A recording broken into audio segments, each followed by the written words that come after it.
is up, boys and girls? Welcome back to the Slip Angle channel. Tonight in the garage, Matthew and I are doing something I haven't done in a long time. That's work on one of my own cars.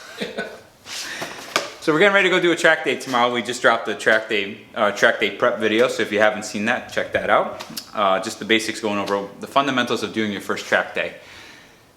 One of the things that I have to do for this before I run tomorrow is change out my brake fluid. And before I do that, I have had a set of Russell stainless braided brake lines just chilling in the corner of the garage for the last 4 years. It's been a while. 4 years. I ran these on Lime Rock's kart track with the OEM lines and whatever fluid in there. And it was okay. I didn't have any issues with boiling it over, but you're not really heavy on the brakes at Lime Rock's little kart track. So going on a big track tomorrow, and I am going to be pushing on the brakes a little bit more, I want to put fresh fluid in it, but I don't want to waste the fluid, so I'm going to put the stainless braided brake lines on there at the same time. Now, why do you want to do this is because the rubber hoses deteriorate over time and they get flimsy. People say that you get better brake pedal feel. I've been driving my entire life. I have never noticed a difference. Like, maybe that was true if you're driving some like 60s or 70s Jalopnik and you put stainless lines on there, it might make a difference, but to me, I never felt any actual performance gain. But it's just a little bit of a stronger line to keep them intact. And like, again, rubber deteriorates. This car was produced sometime in 2002. It's a 2003 model, but I'm assuming it was made in 2002. So it's going on 20 years on the original stock rubber line. So as a precautionary, we're going to change them out for the stainless braided and put some ATE Ricer brake fluid in there to hold up to the brake temps and hopefully not lose my brake pedal when I'm coming down the main straight tomorrow. So we got the car up on the lift. We're gonna pop the wheels off and we will take you through the install. We're not gonna show every single corner because that's really boring, but we will go over just the basics of bleeding the system, and we will show you one front, one rear line in case you're doing this at home and you'll be able to do it yourself. So come along for the ride. Love these RG2s on this car. Oh snap. I do too, but I actually think I'm outgrowing the green lug nuts. Oh yeah? Drop in the comments if you think I'm getting too old to have green lug nuts. I think we've already had people say that. I think I'm looking at them on all the cars. I'm just like, man, I feel like I need to start going something more mature. But I'm always a black lug nut guy. I know, I just love my green. I like having little hints of green here, but I know, I'm with Matthew. I think I'm going to switch everything over to black. Maybe that'd be a video, switching all my Ricer lug nuts out for black ones. So, stay tuned.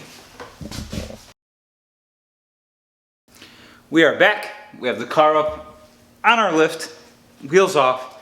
So the first thing that we did before we started this job is we went around with a 10mm socket. We sprayed a little PB blaster on each one of the hard brake lines to where they mount to the factory soft lines, and crack them all loose just to make sure that we weren't going to run into a situation. If you do have older, rustier stuff, give it some extra time to soak with some penetrating oil, and it maybe not be a bad idea to have some proper line wrenches. We're just a couple of hacks around here and just use open-ended. Now I gotta say this though, I have stainless lines on every single one of my cars except for the RX-8 at this point. And I've never had an issue cracking these open by doing the method that I just said, so that's why I never bought line wrenches. So we have this loosened up. We're going to take this off now. This is like kind of like watching paint dry because you got to do it with a crescent wrench. So I'm going to start in the back and I'm just going to kind of work my way forward. On the S2000 there are two mounting points in the front here that the one mounts to the stock coilover, or not stock but the coilover, whether it's stock or aftermarket. And those are 12mm headed bolts. So, I gotta come on this side, Matthew. Switch. We're gonna do the old switcheroony. Do hand tools to give you guys the full experience. Even though I could probably just blast this off real quick with my So much easier. impact. Oh, there's like so many threads in here. Jeez, Yeah, Honda likes to make sure their lines are mounted pretty well. It's funny because like there's certain things, like Matthew and I were talking about the A-arm suspension of the S2000, and we're like, oh, Matthew's like, oh, look at that, it's just a simple A-arm design, and like, yeah. And I'm like, we're like, oh, wait a minute, they're steel arms though. No good, Honda. You know, Mazda on the FD RX-7 and the RX-8, and I guess actually NC and ND all get aluminum A-arms in the front. So actually, Matthew, before I crack this loose, there's one more bracket holding the line to the backside of the hub here. I don't know if you can get in there or not with your wiener mic. Nope, it's back over here. I'll point to it. Oh, right there where my wrench is. There it is. This is a complete failure, but you'll see it. If you follow the line, if you follow the brake line, you can't miss it. Yep, two mounting points in the front. So we're gonna take this off. But yeah, like the Honda S2000 should have been about 200 pounds lighter in the 2,500 pound range. And it's stuff like steel control arms that prevented it from getting there. Last time I weighed this car, it was in the 2,600 pound range. I think I was like around 2,650, but that was after deleting the soft top and the motors and just putting a carbon fiber roof on there. Okay, so we got that. And last but not least, we have a banjo fitting at the caliper. Back here, and Matthew, you could probably get this on camera. We see? Yep, I got it. Didn't Honda really not make much money off the S2000s? Probably not. I remember, it's 2021 now, right? I remember in 2008, 2009, where they could not give CRs away. They were selling, oh, lovely. I'm just gonna let that drip on the floor for now.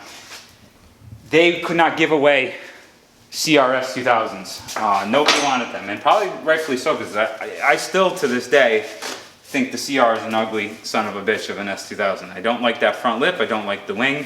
You know, hardtop looks good, but it's just an OEM hardtop. And now what are they selling for? So I was watching them sell brand new CRs for like 27, 28 grand dealerships.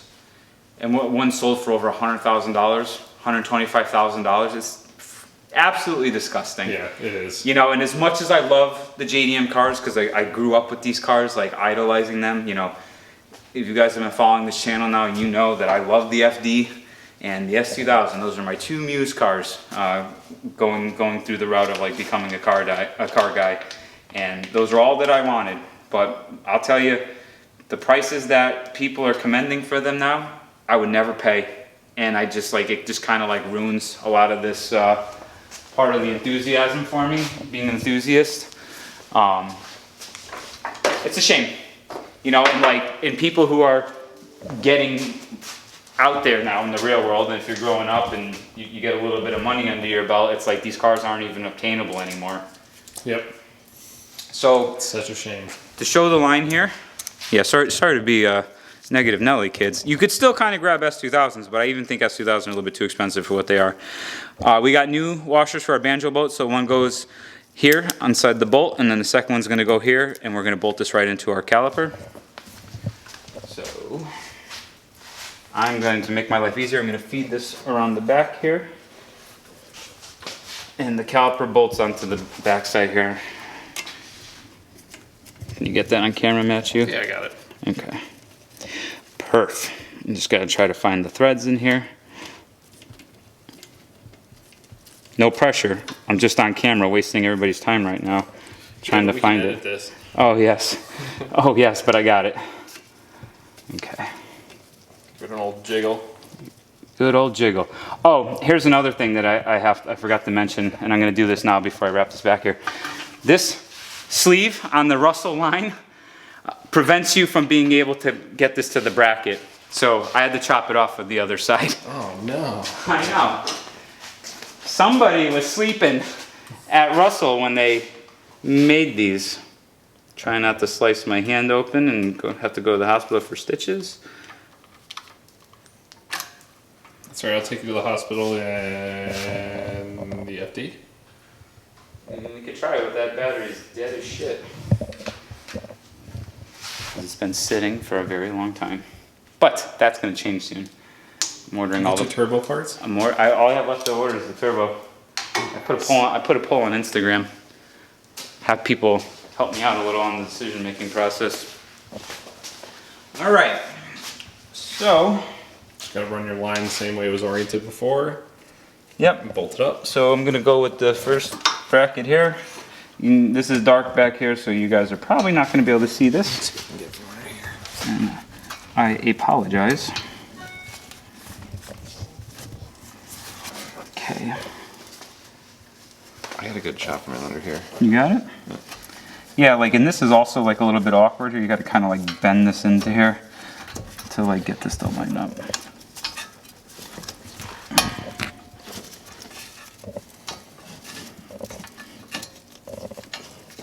Come on, baby.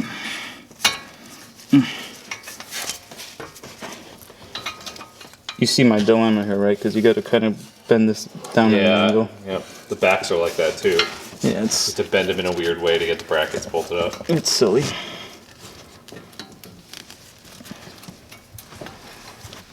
I'm trying to just catch a couple threads with my fingers here, which I think I got, and now I'm gonna use my extension. Come up.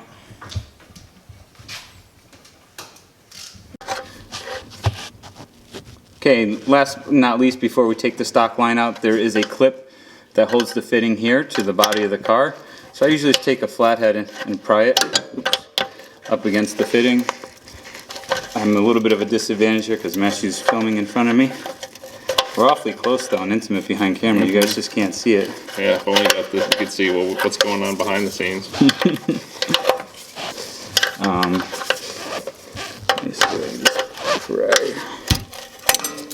Okay, there's the clip, and now that's loose, and stock line can be completely removed. 130 something thousand mile brake line can go in the garage. I tell you, for 130,000 miles, this car's in great shape. It's never seen winter. Yep. Never seen salt, never seen snow. I bought it with 88,000 miles on the clock back in 2000. Oh, messy. 2010 or 2011. Yeah, and I did daily drive it, but I didn't drive it in the wintertime. Only if there was absolutely no snow on the ground and no salt, no nothing, and it was dry. Then I would maybe drive it in the wintertime. But I kind of been doing that for all the cars, and I've had good success without them becoming too rusty. So I'm gonna get this started back here. So it wraps around the front of the... On the S2000, it goes on the front because we have another on the shock bracket right here that's gonna go that way. But I'm gonna bolt this up now because the car's still kind of dripping old brake fluid out. Yep. I'm trying to prevent the mess, so I'm just getting that in there, fingers tight. We'll put a clip back in there. So yeah, last but not least, I'm gonna add our bolt here. And then Matt can show you the new brake line routed. So I'm just tightening the brake line into the fitting, the hard line to the new stainless line. Now, guys, keep in mind that none of these have very high torque specs. I don't have a crow's foot to actually put a torque wrench on this, but I just go by feel. You don't have to kill these in here. None of these are high torque, you know, so like you can kind of imagine like maybe 10 foot-pounds at most, which isn't much. That's all that you need. I'm holding the bottom new line with a 19 millimeter hex head. Some may have bigger or smaller depending on who's making the line, but that's what this one has.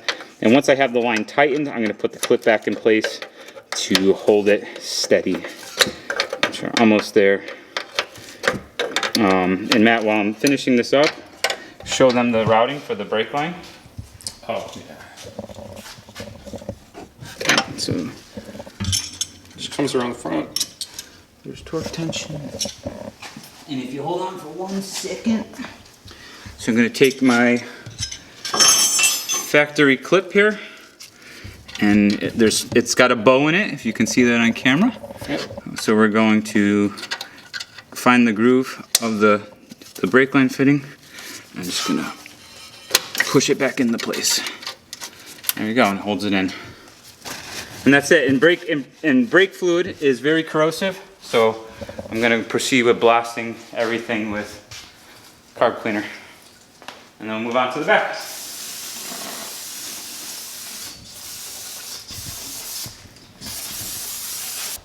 All right, Mr. Yep. Matthew MX5 himself is going to be Working on an S2000. It's like I'm a trader here right now. running it in the rear here. Oh, I really like this car. All right, the rear is really easy. Same thing on the brake line on top. We're just gonna loosen this guy, which we already cracked. Disconnect that, and we split it. Actually, I can't see what we're doing here. Can't see. I don't think we have enough light in here. Hey, I'm bumping aperture up on your camera. You can do exposure compensation. It's the dial with the set. I think we're pretty good now. Except that's going to blow out the camera. Yeah. Is that too much light? Way too much. I think I can get in here with this. So where did you start there? Oh, you just loosened it. I just took the line apart. Okay. Now we have to get the little clip. I usually use a wrench. If you get it right. I can't see anything. Don't worry, Matthew. No pressure. We can't see anything either. So Matt's just prying out the clip, just like I showed you guys in the front. He's using a crescent wrench or screwdriver. A wrench. He used a crescent wrench. I use a screwdriver. All you need is something gentle to pry up on. Yep. And if we come back in here, we got a bracket. Yep. Okay, so that's disconnected. There's a bracket on the back side of the caliper there. Yep. This bracket here has to come off because the bracket that it gets bolted to the caliper with, this little shield blocks it. So you have to actually, this is just two 10 millimeters. God darn it, Honda. I know. We're gonna come out so we're not looking at darkness. We'll look at Matthew's handsome face. Now you're all blown out because I turned up exposure. There we go. Oh yeah, it should auto adjust when you do auto ISO. So maybe I'm saying the strong aperture. The Yeah. stops. That stops. That's your aperture. Yeah, that's f-stop. Oh no, I thought this is exposure. I'm overexposing it. Yeah, To lighten. exposure compensation usually uses ISO to compensate. Let's see if I can get you from down here. Probably not. Yeah, there's not a really good. You have to get a GoPro and really get in there. You look at the underside of my car though. Yeah. So here's the bracket you have to take off. Right here, it's just two 10 millimeter bolts. And this is for what, the e-brake cable? This is just basically to get access to the bracket that the line's actually bolted to. Do we even need it? Well, yeah, you got to take it off to get. No, I'm saying like, do you have to put it back on, or is it like free rate reduction? Well, I don't think it's. I would rather have it. It's like you got this rubber boot that's now exposed. I would probably put it back on if I were you. So these are just. There's two bolts on the line bracket. Yeah. So I'm just cracking those. I'm kind of getting it. In the darkness. Yeah, I can't get to this until you take that bracket off. Okay. One. And again, And I'm dropping your tools. That's all okay. over the place. oh, I guess we'll take a quick pause. Be right back. Okay, we're back after recovering our lost socket tool. So went we're gonna come flying. back in here, get you guys the close-up. Try to. Yeah. And my hands are all covered in brake fluid now, so I have no grip on the tool. The joys of doing brake lines. It smells nasty too. Yeah, it smells like crap. Although, what's worse, this or gear oil? Gear oil. Yes, definitely, I agree with that. Gear oil is among the worst smelling of all the automotive fluids. I would say that brake fluid is a contender for strong runner-up, Yeah. and then probably coolant after that. Yeah. Okay. So, all right, brackets off. Yeah. Now we have to crack the 14. The banjo bolt. Right here on the end. Look at Matthew, strong. You have strength of a lion, Matthew.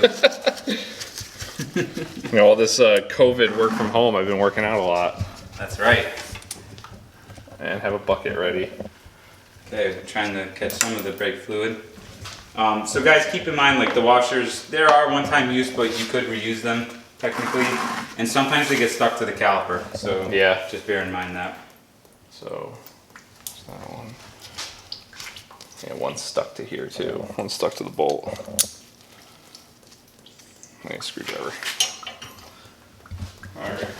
This is riveting stuff. Yeah, no, I just got it all sorted. All right, Alright. we are back. So new brake line. on the caliper, there's kind of like a little Hold on. cutout. Yeah. There's a cutout right there. That's where the line has to go. Here, let me get the line started and then you'll see exactly what I'm talking Yeah, the fronts would have the same thing. And that was like when I was trying to make that bend for that first bracket. You had to like bend the line and like it was like kind of like rubbing in the cutout, which Yeah. was like not cool. And you do kind of have to bend these to get them into the bracket. You gotta find the right spot on the line and then make the bend. I don't know if you're gonna be able to see this. I'll tell you guys what, this is not the easiest to film when you're using real deal camera equipment. It's not exactly small. It's not exactly schmall. I got you though. It's smaller than my last camera though. It is a little bit small, but you got a pretty diesel lens on here. Yeah. Because you want your fancy 17 to 40 millimeter zoom. A wide angle. It's pretty. It's super wide. Yeah, it is. Full frame, Full baby. frame, yeah. We like cameras here. So we see Matthew here. He's fussing with this, trying to bend it. Yeah. And then get that bolt started. Once I get that one started, the other one should be easier. There we go. One started. I mean, guys, this is pretty self-explanatory when you look at this. I understand that like the visibility here is not the greatest, but it's not complicated. It's very easy to see where everything bolts up. And of course, if you have any questions or you get stuck, you can ask us in the comment section below. And Matthew, Me? and I will do our best to answer you, to help you guys out. So now Matthew's connecting the brake line to the new braided brake line to the hard brake line. It wants to start. Getting it started, and then we're gonna put the clip back in. So we'll be back in a moment after we tighten everything down. Okay, we are back, and because I'm kind of an old school guy, I don't have any fancy vacuum bleeders or any of that nonsense. I stuck Matthew's ass in the car. I sent him up on the lift, and he's gonna be my official brake pumper. So I like these brake fluid catch cans that have the wire on them. What I do is I take the wire, wrap it around a control arm to support the can, give it a couple turns like that, put my hose on the end of my bleeder valve. Now there's going to be a lot of air in these lines because we obviously broke them all loose. So it's going to be a lot of pumping and holding before we start getting fluid through. The other thing is we start at the farthest bleeder from the master cylinder, and in this case in the S2000 it's the rear passenger side. At least that's the way it looks from the line. So if I'm wrong, you know, it's not going to be the end of the world. But we're going to move over to the driver's side rear after that, front passenger, and then front drivers. So Matthew, I'm going to have you pump the brakes a bunch of times so you get a little bit of pressure. He may not. The pedal's probably going right to the floor. Oh, I also filled the reservoir up as far as I could. That's another thing you're going to have to keep an eye on is the reservoir. It will get low in this process and you'll have to top it off. All right, go ahead, Matthew, hold that. Holding. So Matthew's holding the brake pedal. You can hear all that slurping. Oh, some of the old fluid coming out. So I had some ATE Super Blue in here. The new fluid for ATE is clear now. They can't do the blue anymore. So we're gonna wait until we get nice clear fluid, and we don't want to hear any air or see any bubbles coming out. So go ahead, Matthew, pump again. Pumping again. So I closed the bleeder valve. Matt's pumping. Okay, hold it. Holding. So he's holding it. You don't want the person to let go of it once you crack this open because it's going to suck air back into the line. Communication's key. Good communication. Go ahead, pump. Pumping. Hold it. Holding. So when you do this, the pedal's going to go straight to the floor because you're taking the pressure out of the line. Go ahead, pump. Pumping. And I'm not cranking the bleeder valve really tight when I'm doing this. I'm just tightening it just enough to create a seal. Okay, hold. Holding. Okay, I've not seen so much air, but go ahead, pump. Pumping. I'm gonna flush all the fluid out of the old fluid out of here. This is all blue fluid. So I'm gonna wait until I actually see clear fluid coming through. So I'm gonna spend the most time bleeding this rear corner, the first corner that we're doing. Hold it. Holding. And right now all I'm seeing is blue fluid coming out. Go ahead, pump. I have a lot of experience pumping. I tried really hard not to screw this up for my dad. Hold it. Holding. You see all those like memes about like Pump? holding flashlights for their dad, pumping? No. Like holding. It's true. I did it. Holding. Hold it. Yeah, my dad was not in the cars. Neither was my stepfather. Pump. Pumping. So I just had to do this like some sad kid on his own. Some sad ricer in high school just wanted to be as much of a ricer as he could be. Hold it. Holding. Oh, my dad just got home with his ND2. Oh yeah? How's he liking it? He loves it. Pump. Pumping. So I can see the fluid now through the hose here is starting to get lighter, so that means that the new fluid is starting to mix in. I don't hear any air coming out, but again, just trying to flush most of the old shit out. Go ahead, hold. Hold. Matthew's dad, Mr. Weiser, pump, just picked up a brand new, or almost brand new, Miata ND2, which is very exciting. Hold. Holding. And he's building a Caterham 310S. And he's building a Caterham. 2 Caterhams, actually. Pump. He's building a second one? Yeah, he's got a race car, too. Get the hell out of here. Bruce, if you're watching this, you are out of control, sir. Go ahead, pump. Pumping. Yeah, he is. He's out of control. He loves his lightweight sports cars. Hold. Holding. Well, I'm not going to complain because I would love to do a little bit of review on each and every one of them. That's right, Mr. Weiser, I'm talking to you. Go ahead, pump. So you can see the fluid's getting much lighter now. I'm probably going to just do 2 more and then we'll move on to the next corner. We're not going to show you guys every corner because that's boring as shit. Go ahead, hold. Holding. But this is the process of manually bleeding brakes, and that's it. There's really nothing else to this. So guys, we're going to close this video out here. Thank you so much for tuning in. If you have any questions, drop them for us below. Otherwise, check out our webinars on slipanglemedia.com. Help support our channel. Maybe buy some merchandise, buy a couple seats on the webinars. You have chances to win those parts that we're giving away. And that's it.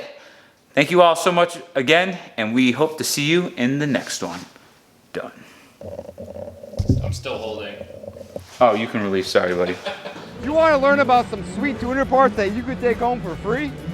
Well, we've got news for you. We will be reviewing authentic performance parts and giving them away to one lucky enthusiast. Check out our webinars live now on slipanglemedia.com. Gain some knowledge of these sweet tuner parts and have the opportunity to take them home for absolutely free with great odds.